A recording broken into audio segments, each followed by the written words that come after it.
Welcome to our channel. Today we how to activate Microsoft Purview sensitivity labels for files, complete guide step by step clearly. To activate Microsoft Purview sensitivity labels for files, begin by signing in to your Microsoft 365 Compliance Center. Navigate to the left-hand menu and select Solutions. Find and click on Information Protection. In the Information Protection section, locate Labels.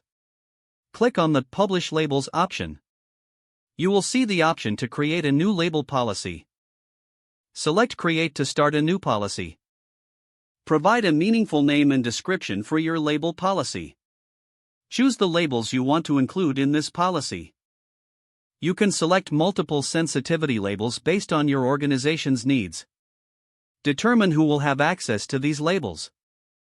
Select the appropriate user or group from your directory. Next, configure the settings for the policy. Consider options like encryption, watermarking, and access restrictions. Review the policy settings to ensure they meet your compliance requirements. Once everything looks good, click on Next to proceed. Review the summary of your label policy thoroughly. If all details are correct, click on Submit to finalize the creation of your policy. You will then need to wait for the policy to be published, which may take up to 24 hours. Once published, users in your organization will be able to apply the sensitivity labels to their files.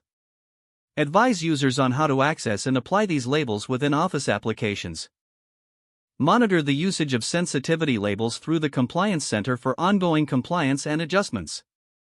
Make necessary updates to the policy based on user feedback and regulatory changes. Regularly review your labeling strategy to ensure it remains effective and compliant with your organization's needs.